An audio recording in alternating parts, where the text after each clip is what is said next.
Eskerrik asko, zintzo bete duzuelako eskatutakoa, eta atzerapen oso txikiarekin, baina gero berreskuratzeko moduko tartetxoarekin bagatoz bueltan. Hasi baino lehen utzizkiatzue abisu batzuk ematen. Galdetu diguzue, hor kanpoan ginela kafia hartzen, galdetu diguzue galderak egiteko moduari buruz. Berriro esango dizuet, banatu zaizkitzuen karpeten barruan badaude txartel modukoak, horri batzuk. Horietan mesedez jarri zuen galderak, guri ekarri, hemen inguru honetan egongo garen hoi, guri ekarri galdera horiek gero izlariei eman ahal izateko. Hori izango da, parte hartzeko bideetako bat, karpetan ez daudela esaten digate, baina papertxoarekin besteik ezpada ere, edo bestela hortxe daude, bai? Orduan, hori lehen da biziko bidea, bigarrena, Twitter erabiliz izan daiteke, ikusi duzue, bertan izan duzue, traola, eta UNESCO etxearen kontutik, mesedez, bidali mezu horiek. Egin galderak UNESCO etxearen kontua zein traola erabiliz. Orduan, horrela jasoko ditugu, lankideak bertan ari dira, hortan ari dira, jasotzen zer esaten ari den eta zer galdetu nahi duzuen, eta berdin-berdin izlariei helaraziko zaizkie. Kontrolerako ere, denbora kontrolatzeko sistema ere izango dugu, eta azkenengo abisua. En este caso es para Marixoxe Rodríguez López, que ha perdido el carnet. Bueno, ahora mismo te lo doy. Aquí está. Acaban de decirme que estaba por aquí. Nada, es el punto de control. Cualquier cosa que necesitéis, desde aquí seguro que se hace de forma mucho más sencilla. Gatozen beraz arira, eta egin jarrai dezagun gaurko agendarekin. Hizkuntza eskubideak bermatzeko protokoloari emango diogu, bazkaria bitarteko tartea. Tarte zabala izango da, gaiak hala eskatzen duelako. Izenburuan, programan ikus dezakezuen bezala, nondik gatoz, zer da eta nora goaz. 3 elementu horiek aipatzen dira, horiek banan-banan pasatu behar baldin baditugu, bai behar izango dugu, ondoren emango zaion denbora. Guztia hementxe gertatuko da, eta gogorarazten dizuet, parte hartu nahi izan eskero, zuen galderak egin nahi izan eskero, bai idatziz zein Twitter erabiliz, entzuten izango garela, eta bukaeran, 10 minutu edo, utziko ditugu, zuen galderak, zuen parte hartzea ere bideratzeko. Hemendik aurrera gertatzen den guztia, Paul Bilbaoren esku gelditzen da, Euskararen Gizarte Erakundeen Kontseiluko idazkari nagusia berau, protokoloa nondik gatozen, zer den eta nora goazen azaltzea izango da bere lana. Paul, zurea.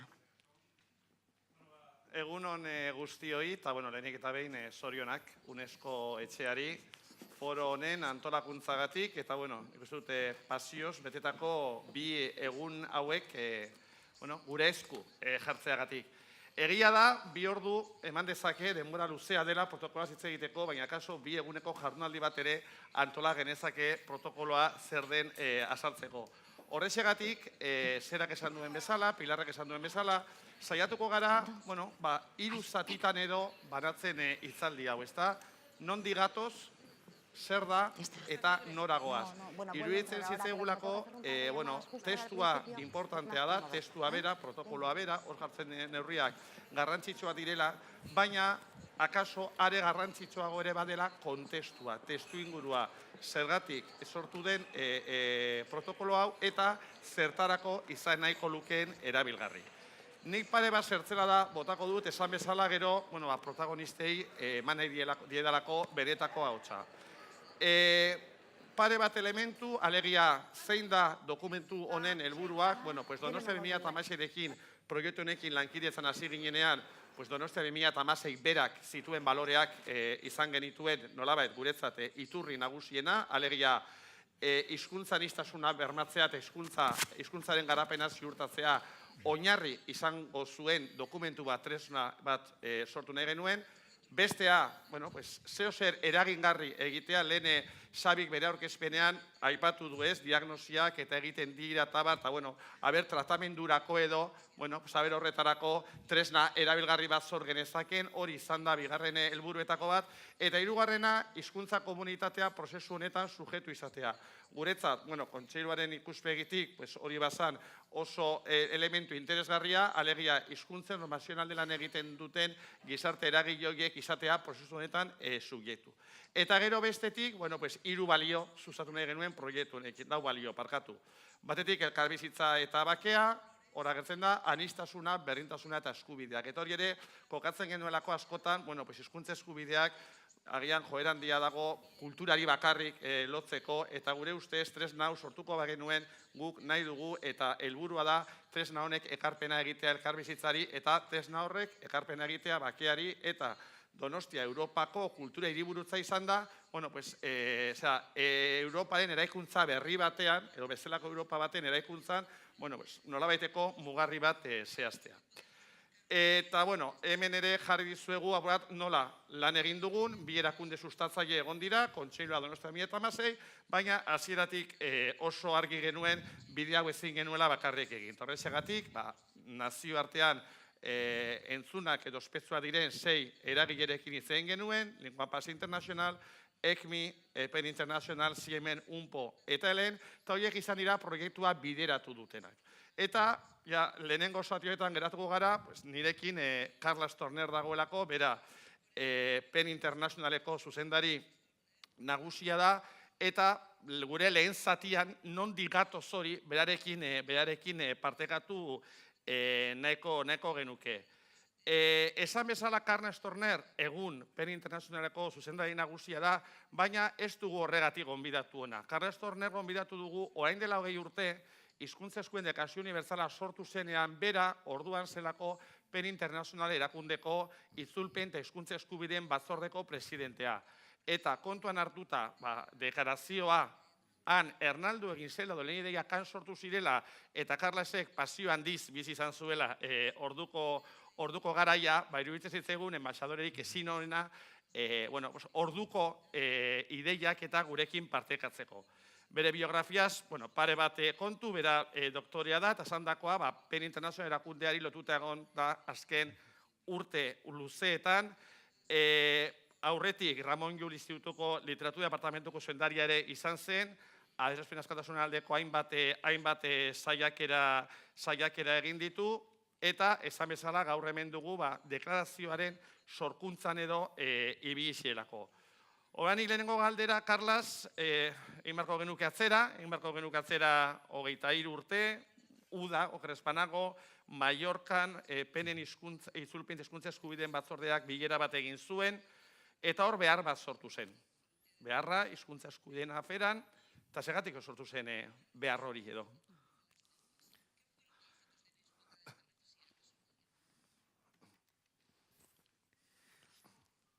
Pues fue exactamente así. Se constató que había un vacío, pero primero déjame decirte que, Paul, te agradezco mucho en nombre propio y de PEN Internacional, de los 150 centros de escritores en el mundo entero que forman PEN Internacional, que nos hayáis invitado a participar hoy, y mi más cordial enhorabuena por haber llevado a buen término este proceso que sé, el proceso del protocolo, que sé que no son procesos sencillos de llevar a cabo. Nos reuníamos en Palma, en Mallorca, nos reuníamos el Comité de Traducciones y Derechos Lingüísticos de PEN Internacional, unas 40 personas venidas del mundo entero. Era la primavera de 1993. Y ahí creo que era importante que empezara a haber una gran conciencia de la inmensidad de la destrucción lingüística.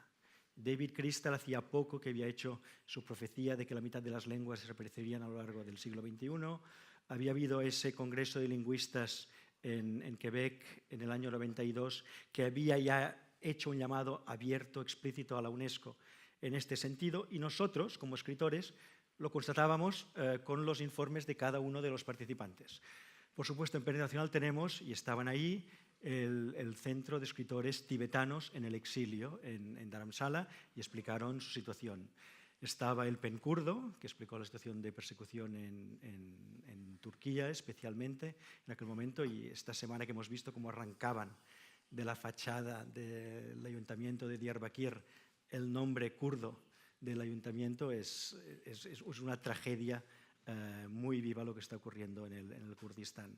Estaba el centro de escritores uigurs en el exilio, estaban los tátaros, estaban todos los centros europeos, los sospechosos habituales, los galeses, los escoceses, los catalanes, vascos, gallegos, los occitanos, el PEN de Rumanía, el PEN noruego con el Sami, el PEN de Finlandia, muy metido a la traducción en vinculación con derechos lingüísticos. Pero creo una cosa que marcó el encuentro fue que vinieron 2 delegados africanos que habitualmente no participaban en estos encuentros. Una delegada de Guinea-Conakry y un delegado de Kenia. Y el delegado de Kenia recordó un caso que para todos era muy conocido, que era el caso de Ngugi wa Thiong'o. Ngugi wa Thiong'o es escritor que todos conocíamos, pero como PEN hacemos defensa a escritores encarcelados. Y Ngugi había sido encarcelado en Kenia por la dictadura de Moi, no por el contenido de sus escritos, sino por haber escrito en Gikuyu, en su lengua. Por escrito una obra de teatro que había itinerado por distintos pueblos, había provocado la ira del régimen y le habían encarcelado. Es un caso interesante el de Ngugi, porque el régimen llegó a hacer una orden de detención a uno de sus personajes. Publicó en Gikuyu la novela Matigari y al leer la novela, siendo incapaces de distinguir entre lo que era la ficción y la realidad, se sacó una orden de detención y la policía fue a detener al personaje y descubrieron que el personaje evidentemente no tenía cuerpo porque era un personaje de ficción. Pues Ngugi en la cárcel había empezado a escribir y había publicado en el 86 ese libro llamado La descolonización del pensamiento, invitando a todos los escritores africanos a volver a las lenguas nacionales africanas. Él lo había hecho con el Gikuyu y hacía un llamado al conjunto de escritores africanos a hacer lo mismo. Y eso estaba en el ambiente. Y eso creo que hizo que el debate fuera más allá de las habituales intervenciones de simple denuncia, de queja de cada una de las situaciones de represión de derechos lingüísticos. Y buscábamos alguna manera de movilizarnos con una perspectiva más general, involucrando al conjunto de PEN internacional, a todas las literaturas, no solo a las de las mal llamadas lenguas minoritarias. Y ahí es donde yo había estado en los años anteriores con otra organización en la Comisión de Derechos Humanos, había conocido a Rigoberta Menchú y conocía bien el proceso de la lucha por la Declaración Universal de los Pueblos Indígenas. Expliqué el proceso y ahí la gente se animó, eso sería una muy buena idea. Salió el nombre, Declaración Universal de Derechos Lingüísticos. Dijimos, bueno, tenemos estatuto consultivo en Naciones Unidas, podemos utilizarlo también para promover una declaración de este tipo. Tenemos red de contactos con organizaciones de libertad de expresión, pongamos en movimiento esa red de contactos. La reunión acabó con mucho entusiasmo, nos encargaron a Jordi Sarsanedas, Isidor Cónsul y a mí, que éramos los catalanes que nos encargábamos de gestionar y de organizar el trabajo de ese comité, y como suele ocurrir en esos festivales de escritores, nos fuimos al recital de poesía, en el cual se leyeron poesías en 20 lenguas, incluido el Gikuyu y el Bambara, y bueno, y ahí quedó el encuentro de PEN en la primavera del 93. Eta horre deklarazioaren ideiarekin, orduan, zer gertatu zen, egunkari baten azal, edo anekdota bat, edo ez, horren kontura. Bueno, lo que ocurrió es que la idea era buena.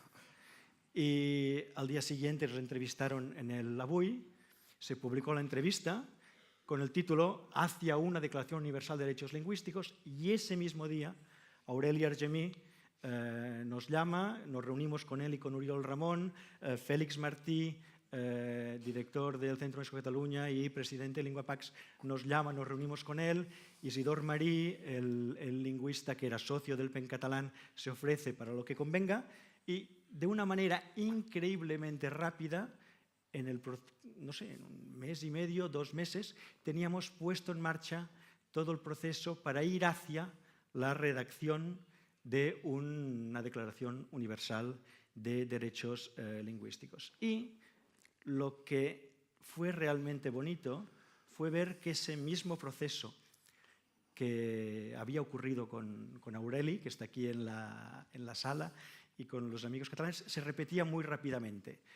Pusimos en marcha un comité científico para que nos apoyara, y están aquí Miquel Strubel y Pilar García Negro, que muy rápidamente todos se ofrecieron para colaborar, y estaba Carme Junyent, estaba mucha gente, había lingüistas y juristas bretones, aymaras, kurdos, que por amor a la causa se ofrecieron a colaborar con nosotros, y cuando nos pusimos a contactar entidades que podían colaborar, también fue muy rápido.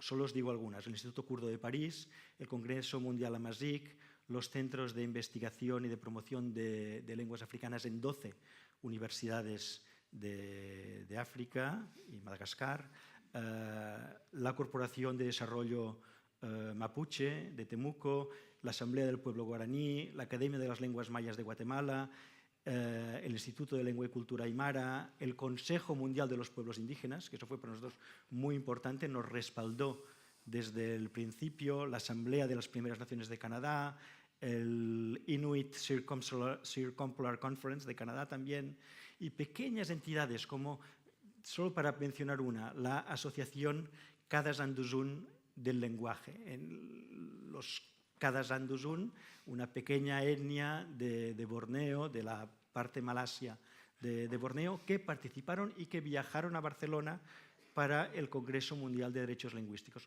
De manera que fue un verdadero privilegio para los que estuvimos en el principio de esa aventura estar en eso, porque realmente la fuerza de la idea y del compromiso de tantas personas, entidades, nos arrastró. A nosotros, a los catalanes del PEN catalán, pero de todo el PEN internacional, por supuesto con el apoyo del PEN vasco y del PEN gallego, pero muy rápidamente el PEN de Estados Unidos, Finlandia tuvo un papel muy importante, y el conjunto de los escandinavos, el PEN ruso, que era importante por todos los temas de derechos lingüísticos en Rusia. Realmente hubo como una corriente que nos arrastró, y llegamos al Congreso Mundial de Derechos Lingüísticos del 96, donde aprobamos la declaración. Kongresuan apur bat lehenago, nahi dute horre, dokumentua, beti, dokumentu hori beti izan dugu, elementu batzuetan engertago ez mugarria izan da, ezta? Lehen aldiz, ordura arte hainbat nazioarteko itun zegoen, baina lehen aldiz, hizkuntza komunitateak bihurtu ziren eskubideen subjektu. Ordura arte, bai nazio batuetan, bai beste nazioarteko instituzioetan eskubideen subjektu ez ziren hizkuntza komunitateak, eta Delegazio Unibertsala lehen aldiz jarri zituen hizkuntza komunitateak erdigunean, gero hitz egin zuen talde linguistikoez, hitz egin zuen norbanakoez, alegia norbanakook izan ditzakegun eskubide unibertsalak eta bar.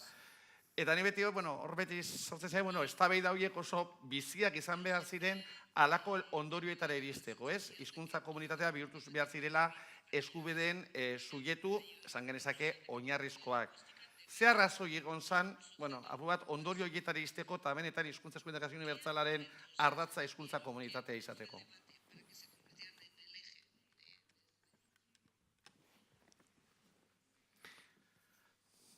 A ver, todo esto ocurría antes de Internet, y por lo tanto por correo postal a 60 organizaciones internacionales y a unos 70 centros del PEN les enviábamos los distintos borradores de la declaración. Fue un proceso de 2 años, hubo 11 borradores. Me acuerdo muy bien esas reuniones, a mí me tocaba presidir, pero aprendí mucho, ¿no? Porque eran todos juristas y lingüistas y sociolingüistas alrededor de la mesa. Teníamos, en algunos momentos, 400 páginas de propuestas de enmienda que nos venían del mundo entero en todos los temas de educación, temas de medios de comunicación, temas del mundo jurídico, del mundo económico.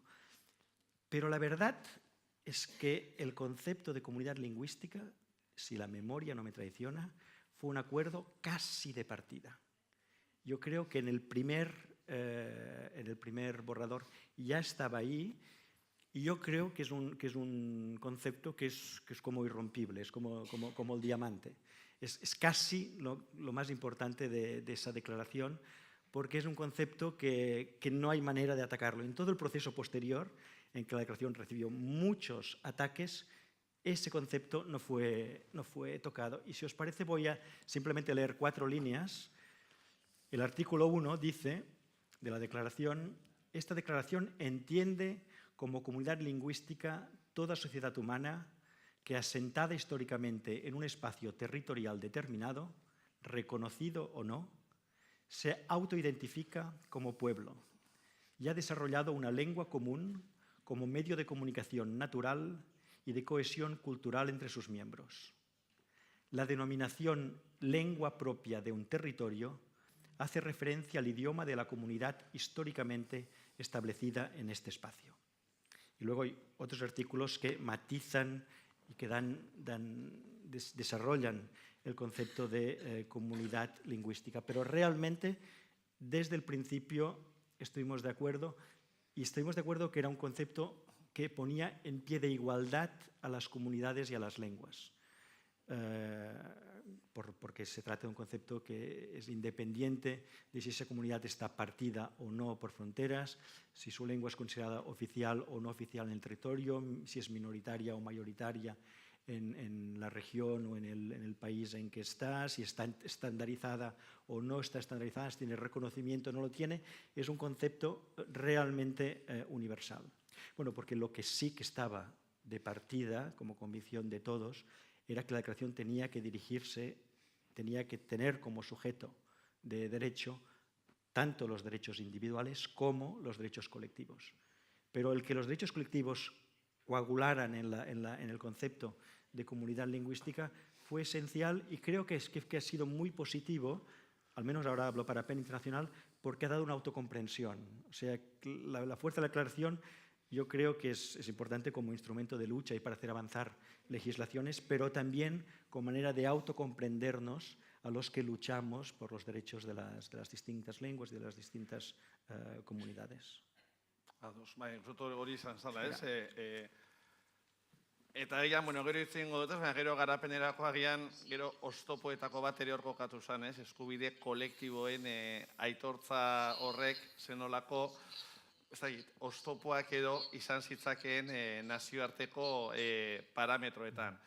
Hala ere, lehen aipatu duzu, azkenean, mundu mailako hizkuntza eskubide buruzko kongresu hori antolatu zen, 1996an, okerrez banago, eta hor bai, deklarazioa onartu, sinatu, berritze egin zen, baina nola garatu zen deklarazioa? Zen finean, tresna edo, zuk aipatu duzu, hainbat zirriborro, hainbat eztabaida, Bartzelonara iritsi izan, ekainean okerrez banago, horre, nahiko son handia izan zuen mundu mailako hizkuntza eskubide buruzko kongresu hori antolatu zen, eta, gero, nola izan zen horren garapena?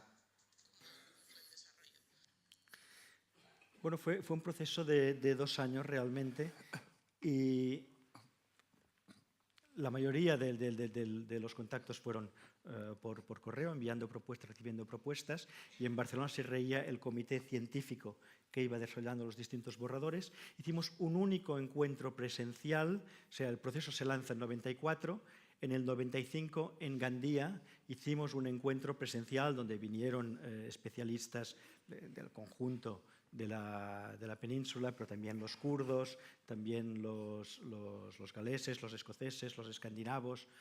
Vino un especialista de Bangalore, de la India. Ahí creamos, en ese reencuentro de Gandía, quizá ya el consenso final. Pero bueno, hasta el final, hasta el último momento, hubo debate. Me acuerdo que entre el borrador 10 y el 11 estábamos pendientes de que se reuniera la Asamblea del Consejo Mundial de los Pueblos Indígenas. Y como que ratificaron el borrador 10, ya de cara al 11 ya los cambios fueron mínimos, precisamente porque teníamos el acuerdo de una organización muy, muy importante. Y lo que es peculiar es que ya teníamos el consenso de esa diversidad extrema de organizaciones, de academias de la lengua, de ONGs con reconocimiento en Naciones Unidas. Ya teníamos todo el acuerdo antes de reunirnos en Barcelona en junio del 96. Por lo tanto, lo que hicimos fue empezar un congreso proclamando la declaración, porque ya habíamos llegado a un consenso. Y a partir de esa proclamación de la declaración, que se hizo en la Universidad de Barcelona, los 2 días del congreso fueron cómo vamos a desarrollar esta declaración a nivel del diálogo con UNESCO, porque la proclamamos y la dimos protocolariamente al director general de la UNESCO, Federico Mayor Zaragoza, en ese momento, para que se abriera un proceso en UNESCO, pero también en esos 2 días estuvimos viendo de qué manera cada una de las entidades iba a desarrollar la declaración en el propio ámbito de compromiso. Ni bada beti, segitez, igual, pen erakundea tokatu zait, igual, barrutik ere, ezagutzea, eta beti izan da, nola lotu, hizkuntza eskubideak eta idazleak alegia. Deklarazionek ere, zenolako eragina izan zuen, mundu mailako idazleen artean, kontuan hartuta, pen erakundea, zuk esan bezala, 150 zentroko osatzen dutela, baina badira, hizkuntza hegemonikoa duten pen zentroak, edo horrek balio izan zuen, penen bertan ere, nolabait iraultza bat, edo iraulketa bat egoteko, edo beste sentsibilitate bat egoteko, edo nola eragin zuen deklarazioak berak zuen erakundearen barruan.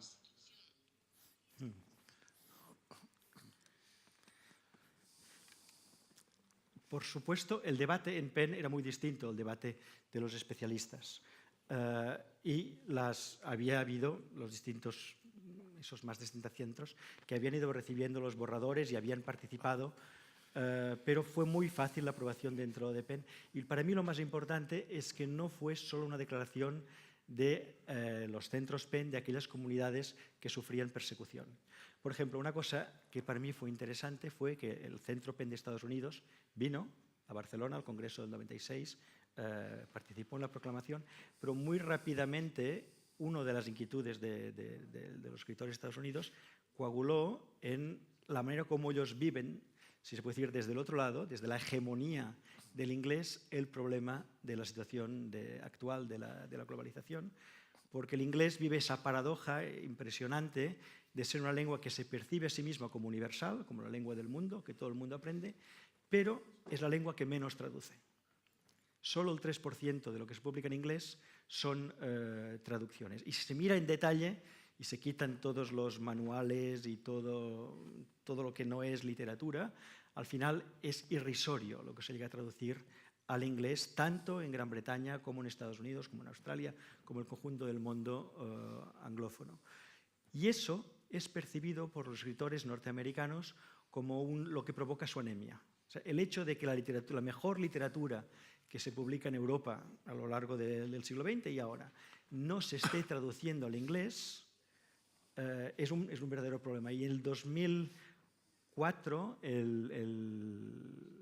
Esther Allen, una traductora, la que presidía el Comité de Traducciones del PEN de Estados Unidos y había seguido todo este proceso, junto con Salman Rushdie y Paul Auster, fundan en Nueva York el World Voices Festival, que es un festival especializado en traducción, que acoge todo aquello, lo poco, pero lo que se traduce en Estados Unidos y le da eco. Es el único festival en Estados Unidos donde las cosas se hacen en traducción. Se hacen los actos y se escucha la lengua original y luego hay traducción al inglés, porque realmente ellos no están acostumbrados a tener en cuenta que la traducción existe, simplemente es eso. En las librerías de Estados Unidos no existe el estante de literatura traducida, sino que García Márquez y Achaga están Achaga por la A y Márquez por la M al lado de todos los escritores en lengua inglesa. Y ese festival, que se fundó hace 12 años, ha sido una explosión.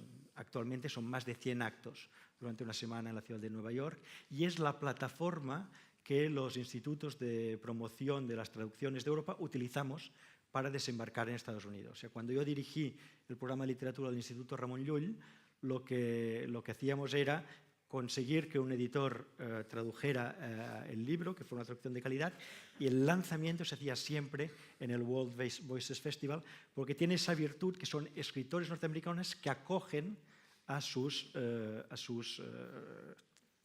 colegas extranjeros. Y funciona muy bien. Y quizá en el otro extremo, la declaración promovió con mucha fuerza el compromiso de los centro-pen africanos en el desarrollo de su propia literatura, de sus propias lenguas. Acabamos de publicar, con el apoyo de UNESCO, ha salido esta misma semana, se presentó el martes en París, acabamos de publicar un informe que hemos hecho a lo largo de 1 año y medio de investigación, en el cual analizamos los problemas que tienen fundamentalmente las literaturas nacionales africanas para acceder a la publicación y, en un segundo momento, a la traducción. Ya hay buenas prácticas de editores en Hausa, en Yoruba, en Igbo, algunos ejemplos también de Kenia. El caso de este año, en enero, ha habido la primera feria del libro de literaturas nacionales africanas en Bamako, organizada por AfriLivre, también con apoyo de UNESCO. O sea, PEN se lanzó, más allá del caso de Ngugi, invitó al conjunto de escritores, y de hecho es la realidad, los miembros de PEN en los países africanos escriben en las lenguas nacionales y incluso hay diversos programas que yo creo que nacen de la fuerza de la declaración, en que los escritores visitan a las escuelas para que los estudiantes rompan esa imagen de la literatura como una cosa extranjera y antigua y vean la literatura que en ese momento los escritores están haciendo y participen en el proceso de relación con los autores, cosa que hacemos habitualmente en nuestro ámbito, pero que en Guinea, Conakry, o en Mali, o en Zimbabue no era una cosa tan habitual. Oain, bagatoz berriro, Barcelona, 96a, ekaina, aipatu duzu, hori berez, deklarazioa bera, onartuta edo batzegora, alegia agian edukizko eztabaidarik etzala egon, baizik eta etorkizunari nola egin aurre edo nola jarri deklarazio hori ja bidean.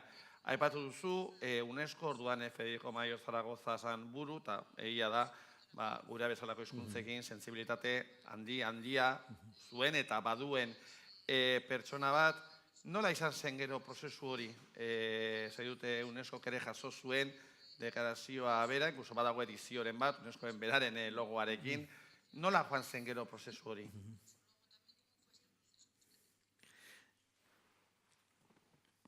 En Barcelona, en esos días, lo que decimos fue que, primero, había que crear un conjunto de... éramos muchas entidades, estábamos bien organizados, pero nos hacían falta apoyos importantes. Y, por ejemplo, el PEN sudafricano consiguió muy rápidamente el apoyo de Nelson Mandela. Y los escritores tibetanos en el exilio consiguieron el apoyo del Dalai Lama. De manera que, y así muchos, y Wisława Szymborska, y Octavio Paz, y Peter Gabriel apoyaron el proyecto.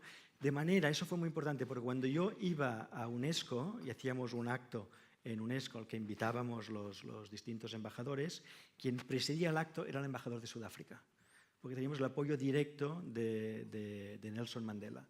Y claro, eso cambiaba completamente la perspectiva para muchos de los... Y conseguimos de entrada una muy buena red de apoyos dentro de UNESCO, donde, por ejemplo, los embajadores de Alemania, de México, Paraguay, Bolivia, de Lituania, de Tailandia, de Canadá, realmente nos apoyaban y conseguimos ir pasando distintos momentos, aunque la verdad es que la declaración se aprueba en el 96 y nuestra esperanza era que la siguiente Asamblea General, Conferencia General, la del 97, aprobara la declaración o el proceso hacia una futura declaración, porque sabíamos que era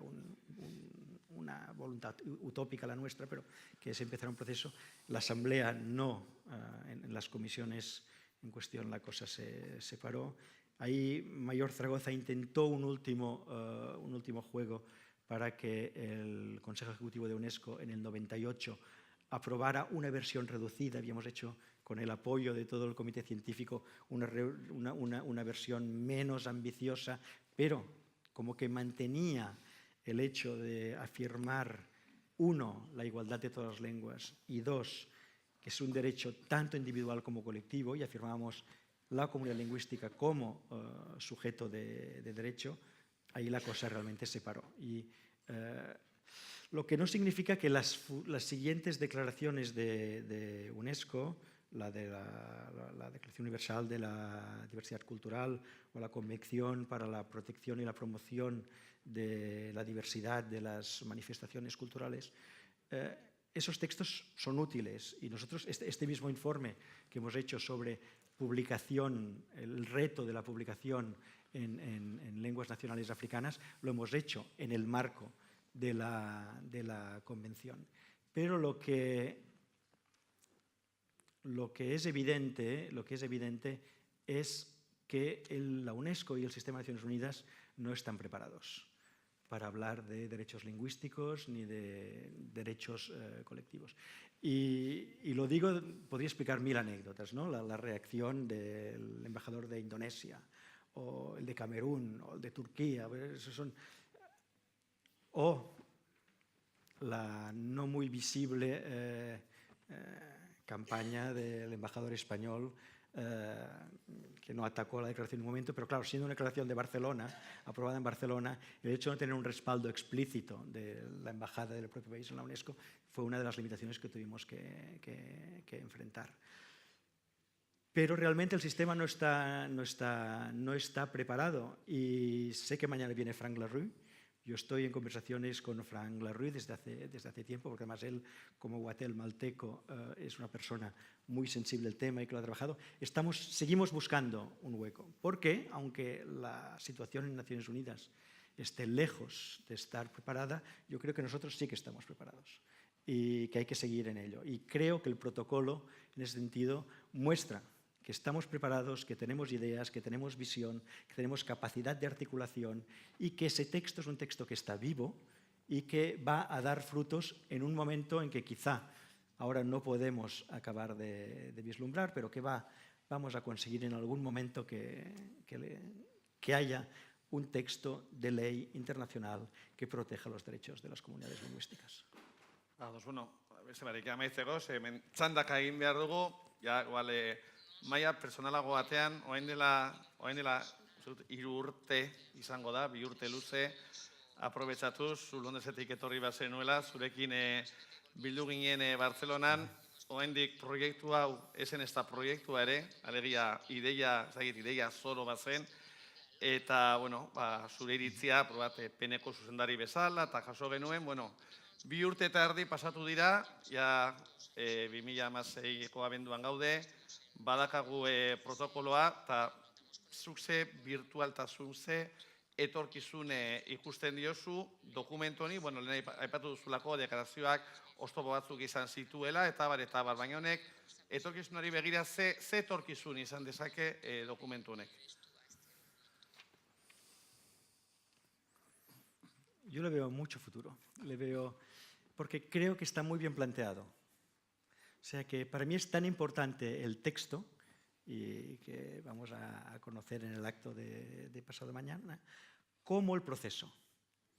El proceso es esencial, y creo que lo habéis hecho de la manera que funciona. O sea, con un proceso muy abierto a la participación de socios venidos de realidades lingüísticas muy distintas, sabiendo que el protocolo tiene que articularse de manera distinta en función de la realidad de cada una de las comunidades lingüísticas, y que eso no significa que no se pueda tener una ambición máxima en cada caso, porque en cada caso hay que partir de la realidad lingüística, legal y económica en cada contexto.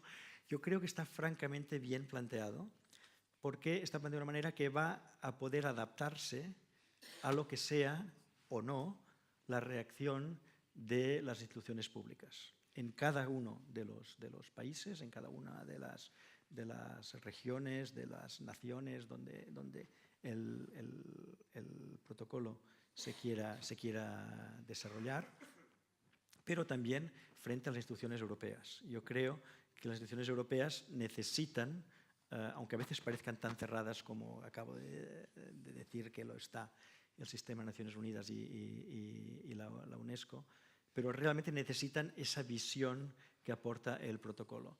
Y creo que tener instrumentos bien articulados, rigurosos, precisos, la precisión es realmente importante, ayuda mucho a cada uno de los actores de las distintas comunidades a conseguir distintas victorias que van a ser lo que yo creo que el protocolo va a vivir en los próximos años. Se hace difícil de imaginar en concreto los espacios y los momentos en los que esto se va a desarrollar, pero estoy convencido que el proceso es tan importante como el texto y que va a haber futuros textos nacidos del protocolo. De hecho, incluso dentro de PEN nos hemos encontrado que 20 años después de la reunión de Barcelona, todos los que estaban en Barcelona, aparte de algunos históricos, ya no están ahí. Por lo tanto, hace 5 años hicimos una versión en 10 puntos de la Declaración de Derechos Lingüísticos, que llamamos el Manifiesto de Girona, que son 10 puntos, pero que son muy útiles para concienciar de lo que son los derechos lingüísticos de cada una de las comunidades a esos 150 centros de PEN internacional. Creo que del protocolo van a nacer protocolos concretos a nivel jurídico de las distintas comunidades lingüísticas, pero también van a nacer otras ideas, otros textos, otros proyectos, y que eso para mí es muy importante. Y bueno, todos podremos decir que empezó aquí en Donostia con el lanzamiento del protocolo. Muy bien, pues moltes gràcies, Carles, Un eskerrik plaer. asko, un placer. Bueno, guk jarraituko dugu, itxalo bat.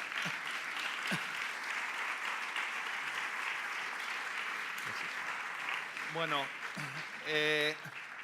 urrengo bi islariak, Eba eta Inigo, mesedez igo, bereek igotzen diren bitartean, nik pare bat zertzela emango dut, Carles aipatu du testua eta prozesua. Bueno, pues protokoloa egiteko, esan dugu, gure oinarria hizkuntza eskubideen deklarazio unibertsala izan zen, gure ustez hizkuntza komunitatea bera sujetu garrantzitsuena edo ardatza delako, baina horrekin lanketa berezitu bat egin genuen. Alegia, deklarazioen artikulu guztiak berriz ere hartu eta batzorde zientifikoaren laguntzari esker hori guztia berrantolatu genuen. Zaila iruditzen zitzaigulako artikulu horiek beren horretan sartu eta horiek grama daitezen neurriak zehaztea, lan nahiko zaila zen, are gehiago kontuan hartuta, agian gizarte eragileok ere eskarela juristak, edo ez dakagula gaitasun hori, eta esan bezala horrein genuen lanketa izan zen, har ditzagun deklarazioen artikuluak eta sor ditzagun artikulu horiek jaurtzen dituzten eskubidea bermatzeko neurriak eta adierazleak. Esan dugu gizarte eragile uste genuela, baina Donostia 2016 eta kontseilutik hasieratik oso argi genuen hemen laguntza behar genuela, laguntza akademikoa behar genuela. Protokoloak beharko lukela nolabaiteko blindaje edo babes akademikoa. Eta horrexegatik batzorde zientifiko bat sortu genuen, horre lehen aipatu ditudan 6 erakunde horiek beraiek hautatu zuten batzorde zientifikoa, eta protokoloaren edukiez edo horko prozesua hitz egiteko batzorde zientifikoko 2 kide ditugu hemen, Eba Txilinski eta Inigo Urrutia. Hala ere, gaurko plaza baliatu nahiko nuke batzorde zientifikoan parte hartu duten kide guztiak izendatzeko, guretzat egia esan ore handia izan delako aditu horiekin proiektua partekatu alizatea, ezta? Alexandra Buckler, Robert Dunbar, Mario do Pilar García Negro, Johan Hagman, David Hicks, Eileen Huff-Jones, Iñaki Martínez de Luna, Miquel Estrubel, Ferran Suay, Jaume Bernet, Konkuro Giolagain, Fernande Bagan, Dur Gorter eta Ane Ortega. Hoiek izan dira nolabait, gure protokolo honi edo gure alegia gizarte eragileek erazi zizkiguten neurri horiek antolatzen, ordenatzen, irizpide, zehaz batzuk jartzen lagundu diguten pertsonak. Eta esan bezala, gurekin hoietako bi ditugu, batetik, Inigo Urrutia, agian foro honetan ezagunago esan daitekena, zuzenbidean doktore eta zuzenbide administratiboko irakaslea Euskal Herriko Unibertsitatean, hainbat ikerketa lan egin ditu, bai ingurumenari buruzkoak, giza eskubidei buruzkoak eta gutxiengo buruzkoak, baina agian horre interesgarrian izateke hizkuntza eskubideak eta hezkuntza eta araubideari buruz egindako ikerketa lanak, zure doktore tesia ere hizkuntza eskubideak eta hezkuntza sistemari buruzkoa izan zelako. Eta bestetik, Eba Txilinski, bera poloniarra, nazionalitateen eta gutxiengoen eremuen inguruan aditua, ECMI da, talde antolatzaileetako kide izan da, bere izan da erakunde horretako lurralde zuzendaria Kaukason, OSCE erakundean ere hainbat programa garatu izan ditu, eta hainbat lan burutu du, bai estatuek erragio edo gutxiengo hizkuntza Europako ituna berrezteari buruz, eta horren inguruan hainbat argitalpen egin ditu. Nik lehenik eta behin, apur bat, Ebari, oinarrizko galdera edo, egia esan, guke ECMI erakundea eta Eba bera parte hartzea guretzat oso garrantzitsuan gero ikusiko dugun moduan, askotan Europa, badirudi Europa Alemanian amaitzen dela. Hor dagoela atzuitze egiten una farian ez, badirudi 3 Europa dagoela, mendebaldeko Europa, erdialdeko Europa eta ekialdeko Europa. Eta egia da, ECMI erakundea parte hartzea, guretzat pasando labaiteko bermea, protokolo honek gero etorkizunari begira balioa izan dezan ekialdeko lurraldeetan. Ebari, lehenengo galdera, batzorde zientifikoan parte hartzeko, batzorde zientifikoan maila individualean parte hartu dute aditu guztiek, eta bagoaz lehenengo bilera hori, eta bakalean egin genuen bilera hori, horre jarri genizkizuen Deklarazio Unibertsalaren artikulu guztiak, eta esan genizuen, eta hau nola antolatzen dugu, nola antolatu aldugu, nahiko nuke gurekin partekatzea, bi egun trinko haiek eta zelan egin zenuten, azken fean horri esker erraztu zeniguten protokolorako neurriak idatzi alizatea.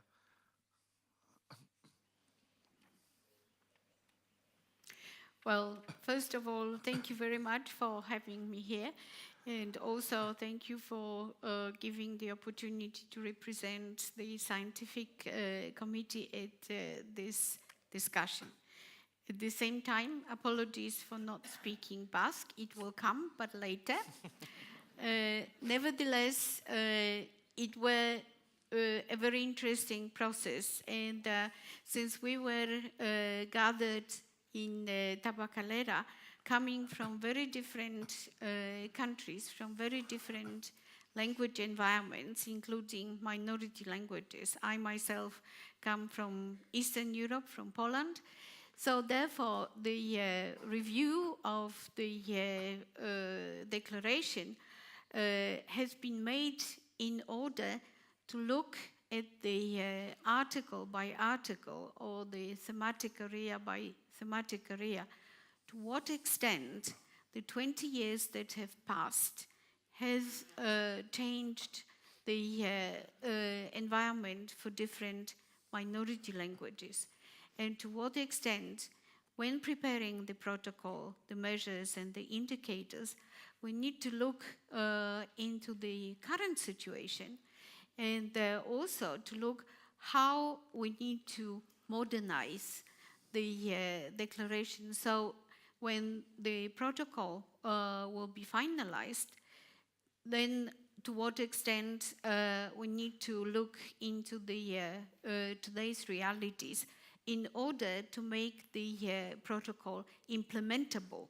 Because as a grassroots initiative, as we have heard from our previous speaker, this obviously needs to be an instrumental approach so that the protocol can be an instrument and the tool for grassroots organizations to work with on daily basis. Okay. Bai, hemen beste bari jaso izuen, azkenan lanketa hau egin zuen jarpen batzordeak, ez? Hartu zituen artikulu guztiak eta saiatu zen nolabait antolatzen eremuz eremu, deklarazioak baditu 7 eremu, printzipio orokorrak, administrazio publikoa, hezkuntza, onomastika, eremu ekonomikoa, erabideak eta teknologia berriak eta kultura, tarduan beraiek, ebak esan duen moduan, artikuluz artikulu saiatu ziren horiek xehetzen eta sartzen, bueno, zeri buruzko neurriak beharko ditugu.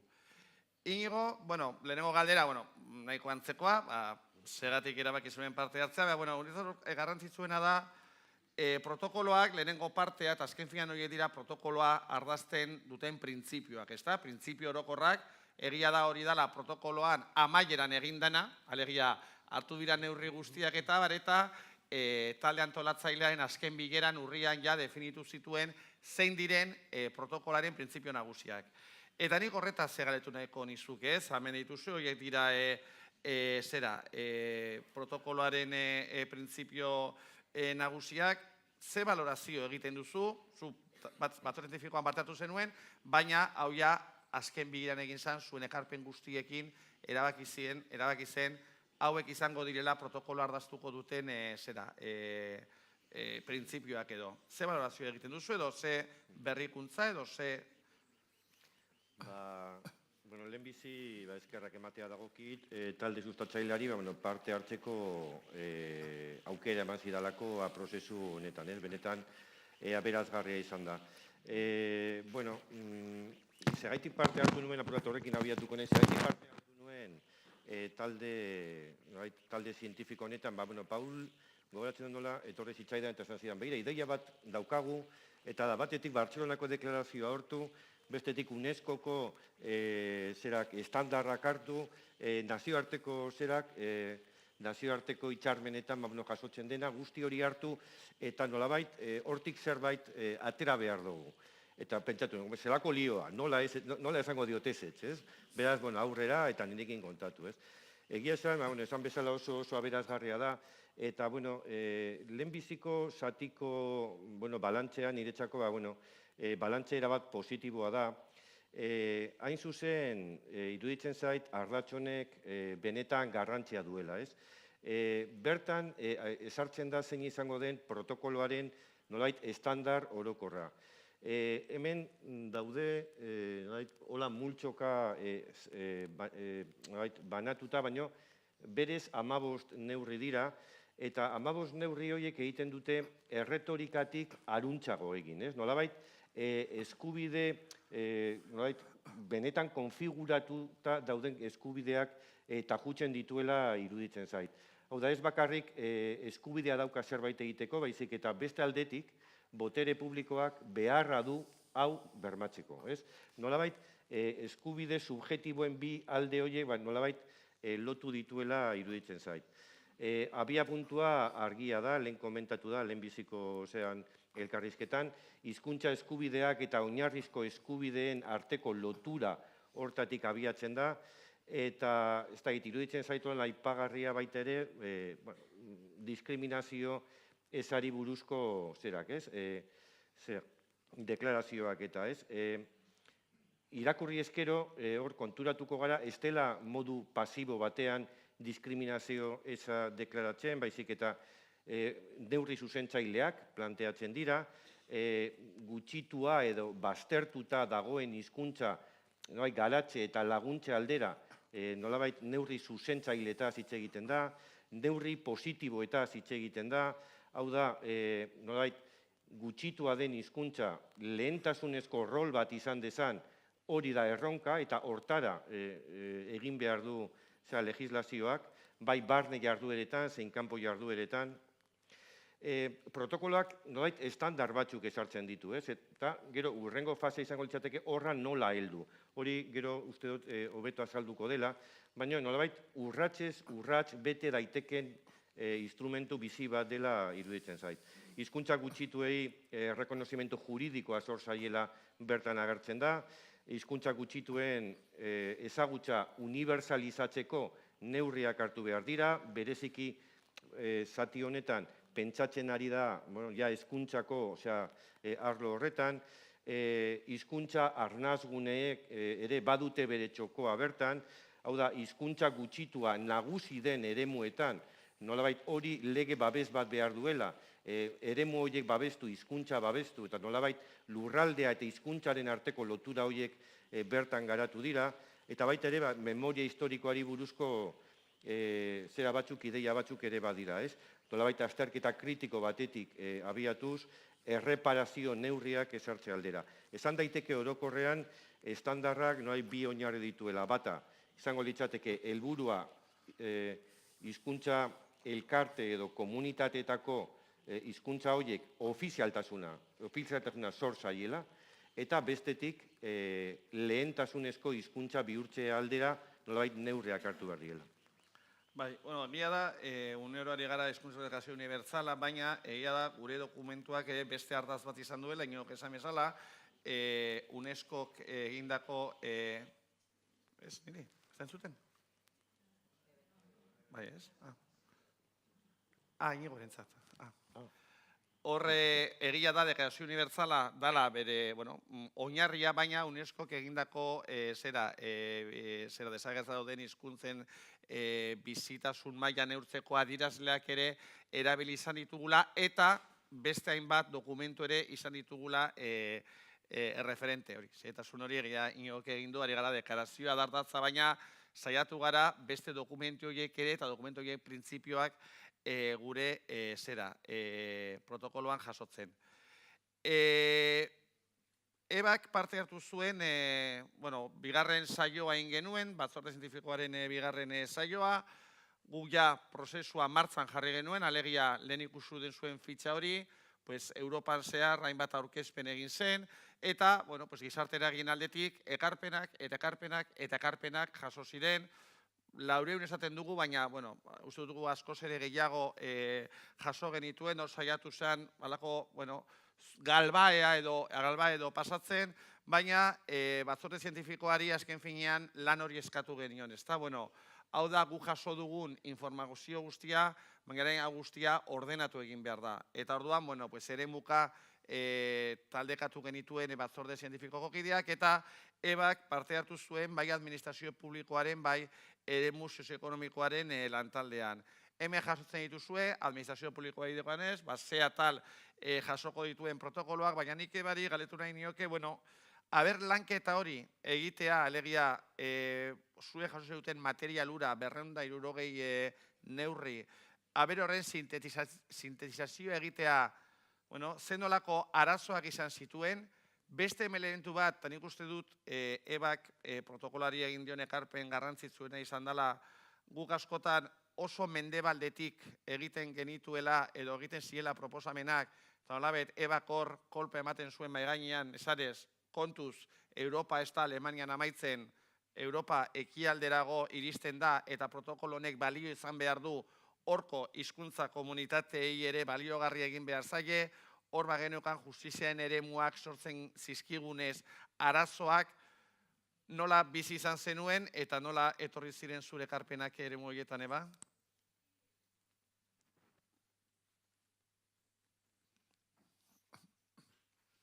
Well, indeed, it was a very interesting, but also, to be very frank, a cumbersome process, because the first filtering left us, after all, with many, many proposals that needed to be evaluated and put in the perspective, as Paul mentioned, how they can be used not only in, so to speak, the Western hemisphere of Europe, but since the Declaration of Linguistic Rights is the worldwide for all language communities. So basically, what we needed to look at is to what extent the proposals that came from the civil society organizations would be applicable to other parts of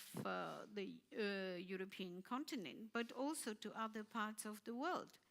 And since in our working group, we were looking mainly at administrative and socioeconomic measures, we also had to look at the institutional setup the legal provisions that exist in different countries and to see to what extent the proposals received were matching the situation and the setups in different countries, in different contexts. There is a variation not only from state to state, what kind of institutions exist, but of course there are also variations in legal systems, and particularly variations how the administrative structures are set up in different countries. Also, even within the same country at different local levels. So there was a lot of work and very critical approach to consolidate the measures in such a way that they would be applicable and viable for different countries, for different language communities, and so that the civil society organizations will be able to use them and to work with them within the context that they themselves are in. So what we try to do is, of course, to keep the general perspective. We had the declaration and its particular articles, but also at the same time to look at the perspective not only from the EU 28, but also from the perspective of other European countries, minorities in Europe, but also, and we should not forget that the minority languages or minoritized languages, not only at the European continent, but also in other continents, have different conditions. And those measures should also fit into the organizations that work in those different circumstances. So within our working group, there was also a lot of discussions from those different perspectives. But finally, I think we arrived at the measures that were acceptable for almost all circumstances. This does not mean that they are ideal, because we hope that the civil society organizations that are going to use the protocol will also expand the possibilities of adding new perspectives and new contexts as we go along. And the same process was also applied to the socioeconomic sphere, because we all know that the conditions are very different in different countries, and the conditions of the EU socioeconomic standards are not necessarily transferable to other contexts. So therefore, there was a lot of consolidation process and a lot of consolidation attempts to make the protocol to be adaptable according to the local context. So it is not the one size fits all, but a kind of preliminary standard that will help us to develop the measures further. Thank you. Beste eremu bat, lehen komentatu dute Inigo justo bere doktorego tesia hizkuntza eskubideak eta hezkuntzari buruzkoa egin zuela, eta bueno, hemen jartzen da bat hezkuntzaren atalak egia da konplikatuena izan zen, igualtzen dut batzorde zientifikoa bigarren aldiz bildu zenean orduak eta orduak eban zituztela horien neurri guztiak antolatzen, eta, bueno, eskema hau edo egiten, ez? Zure ustez, zuk azterketa hori, hizkuntza eskubideak eta hezkuntza, nahiko aztertuta dakazu, protokoloa hartuta, ze balio ikusten diozu protokoloari, edo ze ekarpen interesgarri egiten du protokoloak, eta ze oztopo egon daiteke? Gero hemen atal hauetan guztietan egon daitezken neurria betetzeari begira, ze oztopo egon daiteke? Bueno, bat nator, ez da, entzuten da, ez? Ez. Bai? Entzuten da, bai. Orain bai. Esan dozun bezala, atal hau izan zanein zuzen, garapenik zabalena duen atala, nabarduraz beteta dago, eta hor dago Ane, ibilizala, Mikel, eta beste hainbat, benetan lan fina egin zuten, irutxe zait oso lan bikaina dela, ez? Ikusten dozuen modura, ez da hezkuntza formalera mugatzen, hemen agertzen diren neurriak, baita ere hezkuntza ez formalean ere eragin nahi da, hain zuzen aisialdi zentroetan, kirol talde, federazioetan, guzti horietan eskatzen den estandarra edo egoera optimora heltzeko planteatzen dena da hizkuntza proiektuak lantzea, eta bereziki aplikagarria izango dira hizkuntza proiektu hauek diruz lagunduta daudenean aisialdi zentro horiek, ez?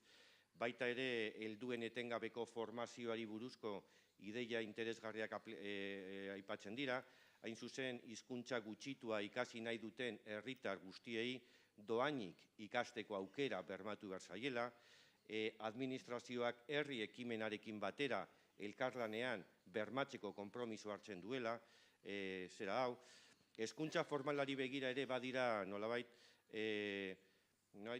estandarra markatzen duten zenbait irizpide, ez? Adibidez, murgiltze edo mantentze sistema orokor bat hizkuntza gutxituan ezarri behar dela, lehen urrats gisa eskatzen duten familia guztientzat eskuragarri izan behar dela sistema hau, beste ideia interesgarri bada kurrikulumari begira helburu bat zehazten da, hain zuzen ikasketak amaitu orduko, ikasleak gai izan behar dira hizkuntza gutxituan, gehi hizkuntza nagusian, gehi atzerriko hizkuntza bat edo bitan aritzeko.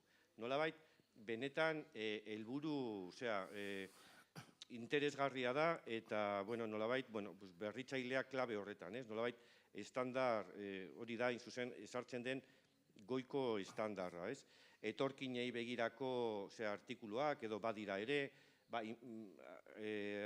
hain zuzen, informazioa helarazi behar zaiela etorkinei, hizkuntza gutxituetako gaitasunak izateak dakartzan onurabidei buruz, baita ere beste ideia bat hor sartzen dena da ikastegiek hizkuntza proiektuak garatu behar dituztela, unibertsitateari begira baita ere hor agertzen da nola hizkuntza gutxitua ez dela soilik izan behar nolabait irakaskuntzarako, hortarako baita ere, baina ikerkuntzarako baita ere, eta kalitatea neurtzen duten agentzietan presentzia bat izan behar duela, eta iruditzen zait paradigma aldaketa batzuk hor ekartzen dituela. Eta, gero, oztopoi begira, oztopoak izan daitezke, batetik, dela baliabidei lotutako oztopoak izan daitezke, eta gero bada ere beste ideia bat, nolabait, hezkuntza eskubideak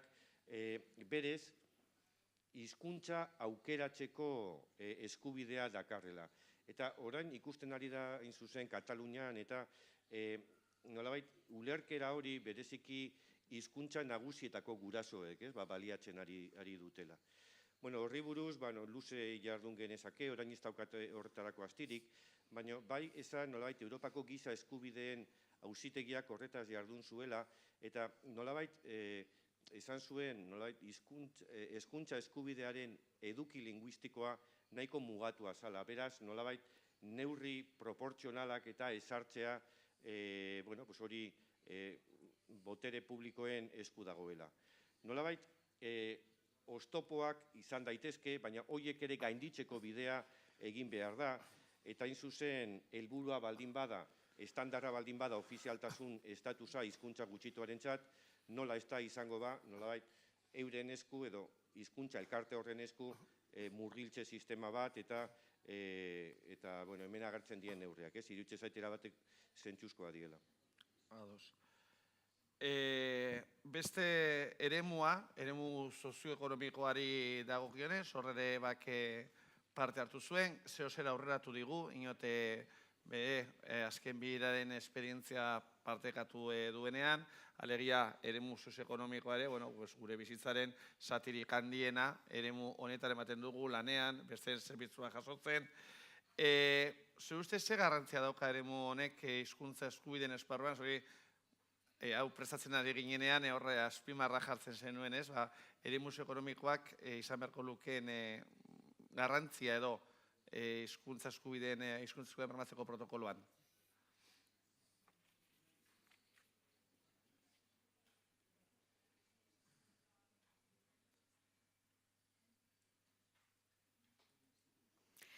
Yes, as we heard our keynote speaker mentioning the relationship between using minority languages or giving a proper status to minority languages in development, which encompasses also the socioeconomic sphere, education, culture, which also becomes a very important sector of socioeconomic activity.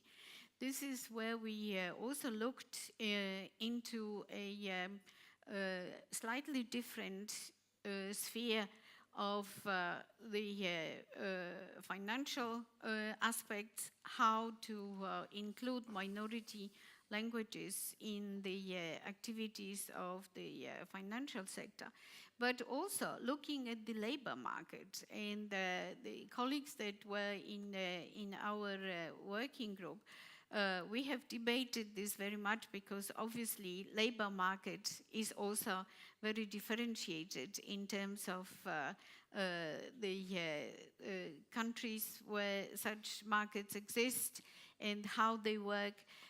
In some countries, looking at the current perspective, the socioeconomic relations, labor market can be very much state-controlled. In other countries, the socioeconomic and labor market are very much to the free forces. So there are differences there. But what we looked at, maybe a slightly innovative approach, is to what extent using minority languages can lift the areas where minority languages are predominant, and how it can develop the relationship at the labor market. What kind of commitments are necessary from the different economic sectors and also for financial sector, for that matter, to help and to assist the approximation of linguistic rights in that sphere. This sphere, of course, is very critical in many regions, not only Europe, but in the world. The poverty regions are very much also part of this unfortunate fate, because in many instances, minority languages are not included in socioeconomic sphere. They are not included in the labor market. They are not taken up by the trade unions that could, of course, also play a role. So in that sense, we decided that this sphere is as important as the classical spheres of application of minority languages, such as culture, education, and so on. So what we try to do is to give minority languages a voice to speak in the socio-economic sphere. And this will be very interesting to look at the further perspective, to what extent this will be a reality, and in the follow-up years to come, to watch the implementation of the protocol, to see how the minority languages have been accepted and included in socioeconomic spheres.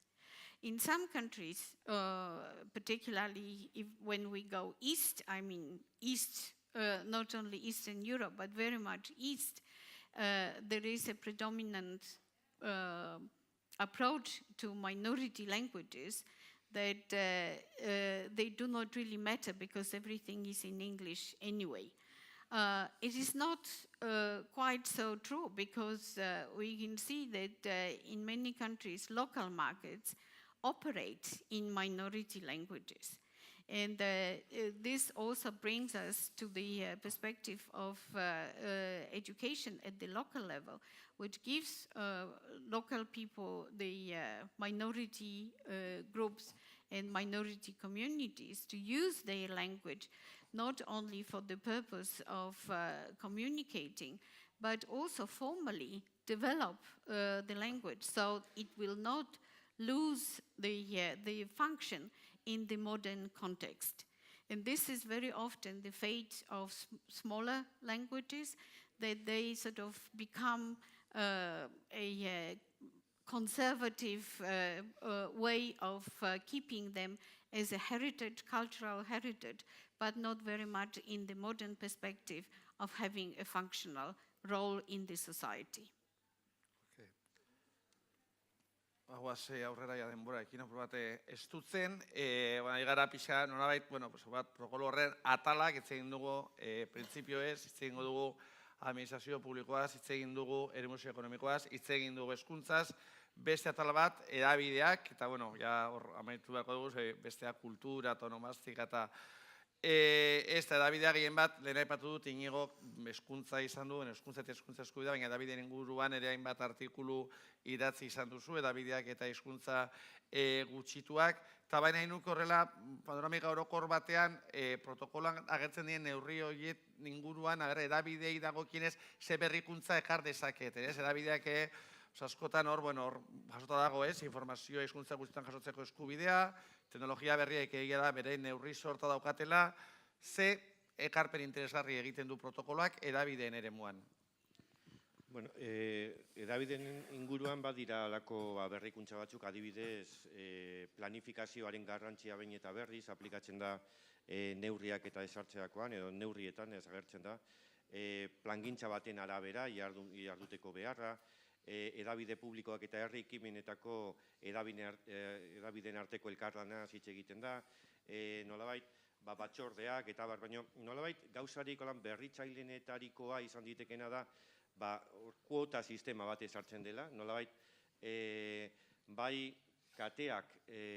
kateen erreserba, nolabait lizentziak eta ematerakoan, emititzeko lizentziak ematerakoan erreserba batzuk hizkuntzari lotzea, eta baita ere programazioan kuota batzuk ezartzea, baita ere mugaz gaindiko harremanei lotuta ere iruditzen zait berrikuntza batzuk badirela, egia da gaur egun ere arlo hau, komunikabideen arloa erabat liberalizatuta badago ere, badirudi zenbaitetan arazo gehiago izaten dela, adibidez, Estatu Espainiarrari begira, autonomia erkidego batetik, aldameneko autonomia erkidegora emisioak luzatzeko, kanpora luzatzeko dauden oztopoak baino. Iruditzen zait, protokoloarekin hori gainditze bidean jartzen dela, beraz hor, nolabait mugaz gaindiko harremanetarako zera horiek ezar daitezkela baita ere halako esparru administratiboi aplikagarri zaizkiela,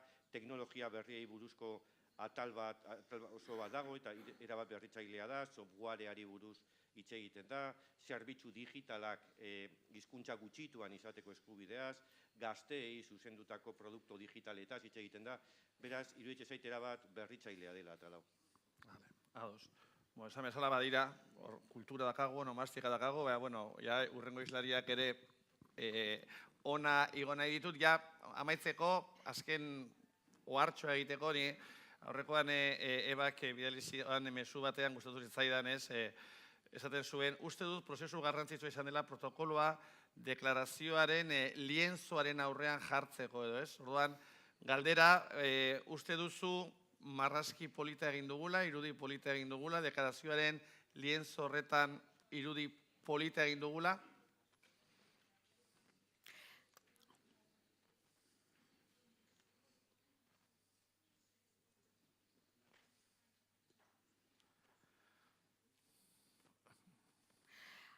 I think it was a very important work, not only for us sitting in the scientific committees and sort of drawing upon our own experiences and our knowledge and the research that is being done in this area. We also need to look at the canvas of the declaration and to what extent the protocol is both reflecting the canvas, the idea behind the declaration, but also to look to what extent the protocol can have a very functional approach to the implementation of the declaration. As we know from our research, in fact, the communities, the language communities, have been lacking the instruments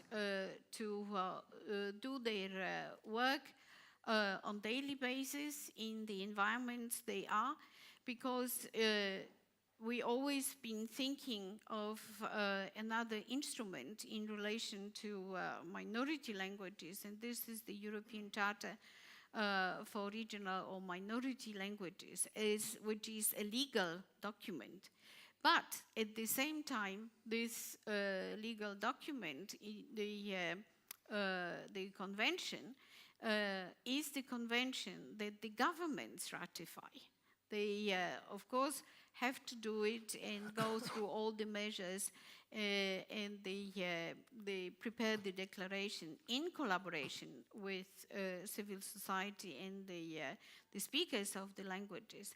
But at the end, it is for the government to decide what kind of measures will be applied to all different languages. So therefore, I think the picture maybe is not necessarily beautiful as such, but I would say it's a very practice-oriented document that will be given to all civil society organizations and communities and language speakers, that at the end, combined with the declaration, will paint a new picture for minority languages. Whether this will be resulting in a, let's say, the new picture on the wall of the UNESCO headquarters in Paris, we will see. But definitely, I think we have tried to look at the protocol as a good brush with different colors that will put things into perspective. Ok, badoz. Bueno, erabilgarria bada, Thank you. polita, bueno, edertasuna modu ezberdinetara baloratzen da. Eskerrik asko, Eba.